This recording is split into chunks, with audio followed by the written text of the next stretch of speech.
Mathivanan sir, இதில் ஏறக்குறைய நான் உங்கள்கிட்ட கேட்குற அதே கேள்வி தான்.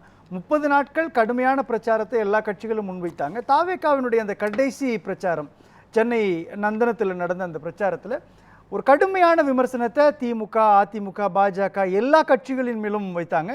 அவங்க அரசியல் களத்துக்குள்ள அவங்களுடைய இருப்பு என்ன, தங்களுடைய வருகையினுடைய நியாயம் என்ன, எல்லாத்தையும் பேசினார் இல்லையா? இப்போ ஆனால் களத்தை கைப்பற்றக்கூடிய நிலவுக்கு தாவேகா வளர்ந்து நிற்கிதா இப்போ? ஜனநாயக திருவிழான்றதை நான் ஒத்துக்கிறேன். ஏன்னா முன்னெப்பாவதும் அல்லாத அளவுக்கு ஒரு சட்டமன்ற தேர்தலில் வாக்களிப்பதற்காக பல ஆயிரங்களை செலவழித்து லட்சக்கணக்கான பேர் விமானங்களில் பயணித்து வெளிநாட்டிலேருந்து இறங்கிட்டு இருக்காங்க. ட்ரெயினில் போகிறது நமக்கு தெரியும், யூஸ்வலாக போகிறது.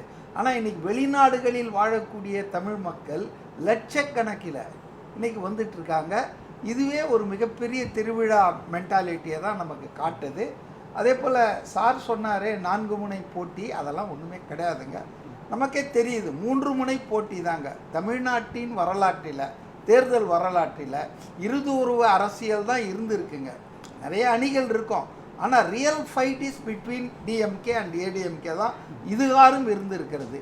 ஆனால் இந்த தேர்தலில் என்ன மாற்றம்னா, மும்முனை போட்டி என்பது 233 தொகுதியிலே இருக்குது. ஒரு தொகுதியில் அவர் ஒரு சுயேட்சையை ஆதரிச்சிருக்கார் எடப்பாடியில். அப்போ 234 தொகுதியிலையும் மும்முனை போட்டி என்பது தான் இருக்குது. அதாவது சீமானுடைய கட்சி ஒரு 10 தொகுதியில் அதனுடைய ப்ரெசன்ஸை காட்டலாம், அதனுடைய கேப்பபிலிட்டியை காட்டி அது ஒரு 4 முனை போட்டியாக இருக்கலாம். நான் ஒன்றுமே இல்லைன்னு நான் சொல்ல. நாம் தமிழர் கட்சி ஒரு 10 அல்லது 15 தொகுதிகள், ஆனால் 200க்கும் மேற்பட்ட தொகுதிகளில் மும்முனை போட்டி தான் யதார்த்தமாக இருக்குங்க. அடுத்தது இன்னைக்கு இந்த தேர்தலில் பாண்டிச்சேரி போல் நான் என்ன நினைக்கிறேன்னா, 21ல் 74% ஓட்டு பதிவாச்சுங்க. அப்போ கூட சென்னை மாநகரத்தில் 10% கம்மியாக 62, 63 தான் வந்ததுன்னு வச்சுங்க. ஆனால் இந்த முறை என்னுடைய எதிர்பார்ப்பு என்னன்னா, மக்கள் வாக்களிப்பதற்கு ரொம்பவும் தயாராக இருக்கிறார்கள், ஆர்வத்தோடு இருக்கிறார்கள். நம்ம பக்கத்தில் பாண்டிச்சேரியில் பார்த்தோம், ஆட்சி மாற்றம் தான். அதாவதுங்க இன்னைக்கு மனநிலை எப்படி இருக்குன்னா, மாற்றம் வேணும். நான் சும்மா என் ஆசையை சொல்ல, ஒரு பிரபல இதழ் நடத்திய சர்வேல கூட மற்ற விஷயங்கள்லாம் போட்டிருக்காங்க. இந்த ஆட்சி இருக்கணுமா, மாற்றம் வேணுமான 62% மக்கள் ஆட்சி மாற்றம் வேண்டும் சொல்லியிருக்காங்க. தேர்தல் ஆணைய விதிப்படி கருத்து கணிப்புகள் பற்றிலாம் பேச வேண்டாம், அதை பற்றி நாம பேசுறோம். இப்போ மக்கள் மனநிலை இந்த அதிகமான மக்கள் வாக்களிக்க வர்றது இப்போ சாரால ஒரு 5% ஏறுங்க, நான் இல்லைன்னு சொல்ல. ஏன்னா நிறைய பல லட்சம் பேர் வெளியேற்றிருக்காங்க.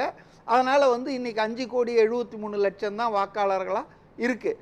அதனால் percentage will increase to some extent. ஆனால் 10% நியூ ஓட்டர்ஸு. நான் ஏன் இதை சொல்கிறேன்னா, ஒரு காலமாக தமிழ்நாட்டில் ஒரு 20லேருந்து 25% வாக்காளர்கள் வெறுத்து போய், அழுத்து போய், சலித்து போய் வாக்கு போடவே வர்றதில்லைங்க. இப்போ இவங்க எல்லாருமே வாக்கு போட வருவார்கள் என்பது என்னுடைய நம்பிக்கை. எல்லாம் வருவாங்க அப்படின்னா பெரும்பகுதி மாற்றத்துக்காகத்தான் வாக்கு.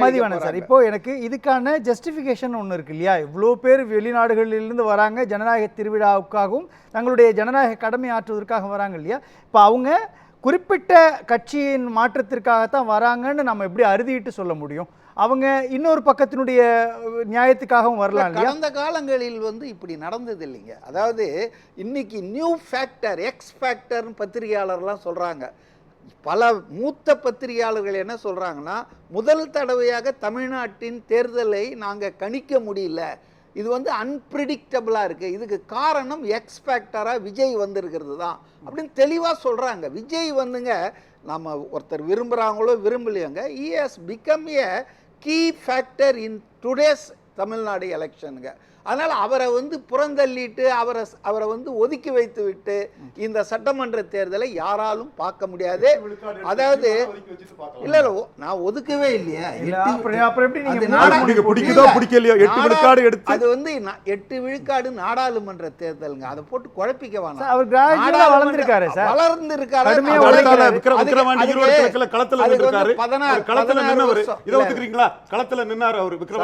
நீங்க பேச என்ன பேச விடுங்க. நீங்க சீமான ஒதுக்கி வைக்கிறீங்க. இல்ல இல்ல நான் ஒதுக்கல, நான் தெளிவா சொன்னேன். சீமான் போன்றவர்கள் சட்டசபைக்கு போய் அவர் குரல் ஒலிக்கணும்னு விரும்புற ஆள் நான். எனக்கு ஒன்றும் பயஸ் கிடையாது. ஆனா யதார்த்தம் என்னன்னா 234 தொகுதியிலையும் அது ஒரு போட்டியாளராக இல்ல. சில தொகுதிகள்ல இருக்கலாம். நான் தான் சொன்னேன் 10-15 தொகுதிகள் எப்படி நீங்க சொல்றீங்கன்னு கேக்குறேன். அவங்க கிராஜுவலா வளர்ந்திருக்காங்க. 8% வாக்கு இல்ல சார், 8% வாக்கு வங்கி வச்சிருக்காங்க. கடந்த கால தேர்தல்களை ஒப்பிட்டு வச்சிருக்காங்கன்றத நீங்க இன்னைக்கு சார் அதுக்கான உழைப்பு கொடுத்திருக்காங்க. உழைப்பு கொடுத்திருக்காங்க. இதுல வந்துங்க புதிய ஃபேக்டரா விஜய் வந்திருக்கிறதால நான் இப்ப சொல்றேங்க 3% மேல வராதுங்க நாம் தமிழர் கட்சிக்கு. ஒரு 5% அவர் இழப்பாருங்க கடந்த தேர்தலை விட. இது நான் வந்து என்னுடைய கருத்தை சொல்றேன். இது நடக்கலாம் நடக்காம போகலாம். ஆனா நீங்க ஏதோ 8 இருக்கு கையில, 8 இருக்குன்னா அந்த 8 அப்படியே இல்ல, எவ்வளவு மாறும். அதாவது அதிமுக விஜய் பார்ட் டைம் பொலிட்டிஷியனா நிக்கலங்கிறது உண்மை, அதை மறுக்க முடியாது. ஏங்க அவர் பார்ட் டைம் பொலிட்டிஷியனோ ஃபுல் டைம் பொலிட்டிஷியனோ மக்கள் வந்து அவரை ஏத்துக்கிட்டாங்க ஒரு தலைவரா. அது தேர்தல் முடிவுக்கு அப்புறம் தான் சார் சொல்ல முடியும். இன்னைக்கு சார் இல்ல சார், தமிழ்நாட்டுல 8% வச்சிருக்கிற இல்ல சார் 8% வச்சிருக்கிற சீமானை ஏத்துக்கிட்டாங்கன்னு சொல்லலாம். ஏன்னா ப்ரூவன் நான் ஏத்துக்கல சொல்லல. இவரை ஏத்துக்கிட்டாங்களான்னு எலெக்ஷனுக்கு அப்புறம் தான் சொல்ல முடியும். வந்து 4-5 அணிகள் இருக்கிறது களத்துல. வந்து சீமான் மட்டும் இல்ல, இன்னொரு சில அணிகள்லாம் இருக்கு. ஆனா who are the serious players? நீங்க வந்து 3 பேர் தான் களத்துல இருக்காங்க.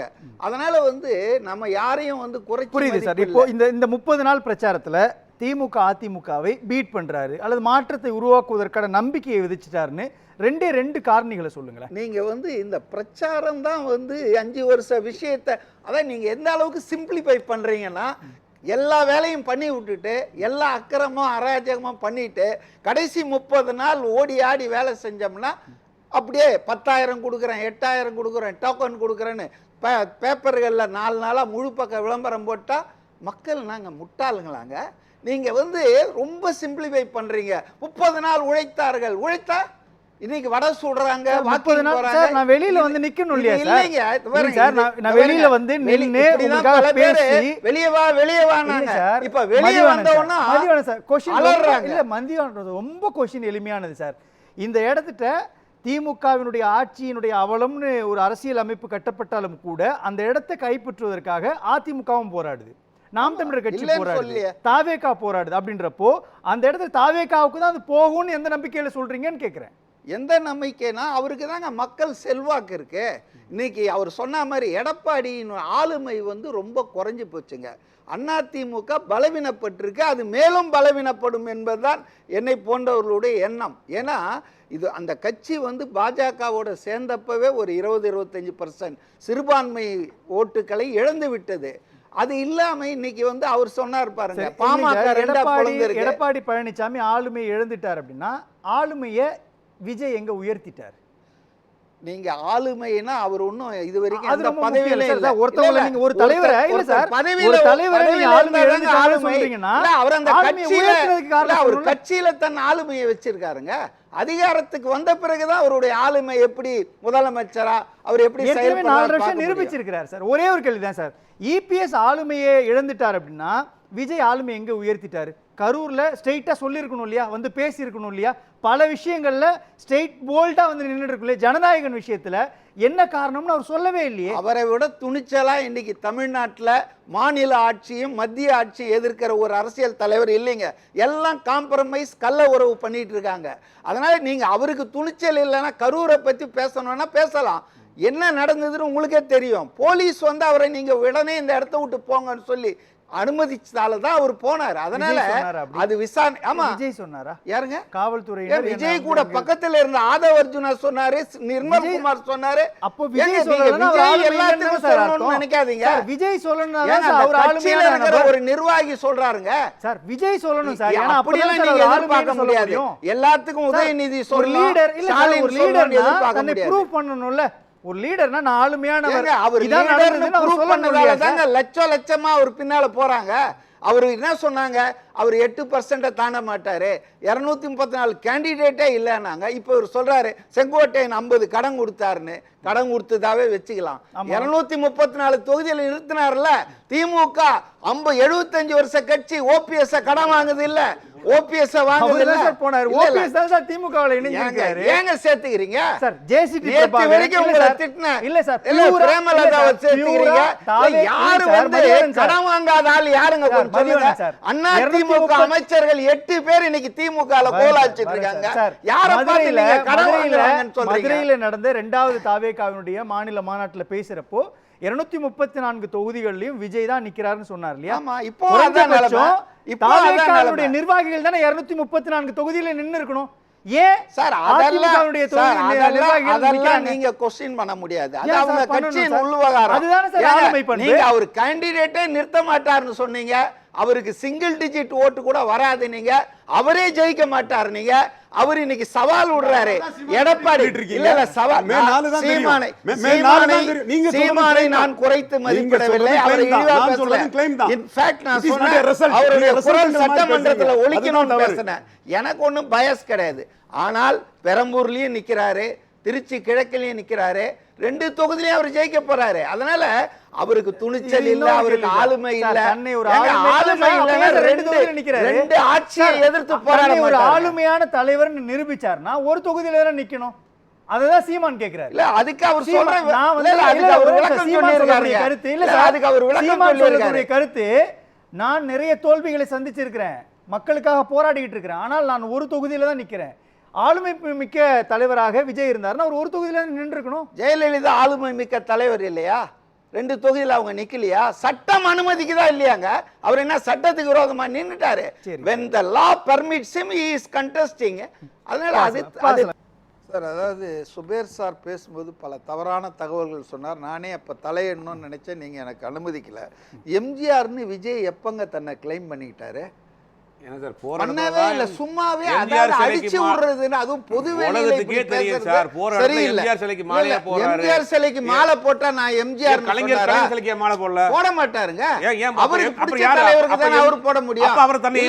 நீங்க தவறான தகவலை பொது வேலையில பேசக்கூடாது. ரைட். அடுத்தது இன்னைக்கு வந்து செந்தில் பாலாஜி, ஓ பன்னீர்செல்வம் இவங்களெல்லாம் வேட்பாளராக போட்டுட்டு மற்ற கட்சியில் குற்ற பின்னணி உள்ளவங்க போட்டாங்கன்னு பேசுறது ரொம்ப சிரிப்பா இருக்கு எனக்கு. அடுத்தது ஒரு நிமிஷம். அதாவது என்டி ராமாராவ் ஒருங்கிணைந்த ஆந்திரா, இன்னைக்கு 2 ஸ்டேட்டா இருக்கு, தெலுங்கானா ஆந்திரான்னு. ஒருங்கிணைந்த ஆந்திரால தெலுங்கு தேசம் என்ற கட்சியை உருவாக்கி 10வது மாசத்துல ஆட்சியை பிடிச்சாரு. அதனால எதுவும் நடக்கலாம், நடக்காது என்பதற்கு எந்த விதமான முகாந்தரமும் இல்லை. இன்னைக்கு இளைஞர்களுடைய ஆதரவு அவங்களுக்கு வந்து எம்ஜிஆர்னா என்னன்னா அதெல்லாம் தேவையில்லை. ஊழலை ஒழிக்கணும், வேலையில்லா திண்டாட்டத்தை ஒழிக்கணும். இன்னைக்கு ஆர்டிஃபிஷியல் இன்டெலிஜென்ஸை பற்றி யார் பேசியிருக்காங்க? தவழ்ந்த பாடின்னு உதயநிதியும், அவர் வந்து பாலிடால் பாபுன்னு எடப்பாடி தனிநபர் அதை தான் சொல்லியிருக்காங்க. ஆனால் ஆர்டிஃபிஷியல் இன்டெலிஜென்ஸுக்கு தனி யூனிவர்சிட்டி வைப்பேன், தனி டிபார்ட்மெண்ட் உண்டாக்குவேன்னு விஜய் சொல்லியிருக்காரு. அதனால வந்து உறுதிமொழியே சொல்ல அவர் என்ன செய்வார்னு தெரியாதுன்னா பேசுறது ஊழலுக்கு எதிராக. ஒரே ஒரு நிமிஷம், ஊழலுக்கு எதிராக அவர் ஏன் வர்றதை நாங்க விரும்புறோம் நம்புறோம்னா, மார்க்கெட்ல உச்சியில இருந்து இவ்வளவு கோடி சம்பாதிக்கிறவரு 51 வயசுல சம்பாதியத்தை விட்டுட்டு மக்களுக்காக சேவை பண்ணன்னு வரார். மற்ற கட்சியில எல்லாம் கொள்ளை அடித்து குடும்பத்துக்கு சொத்து சேர்க்க வராங்க. அதனால அவர் சொல்றதை செய்வார்னு நான் நம்புறேன். நன்றி சுபேர் சார்.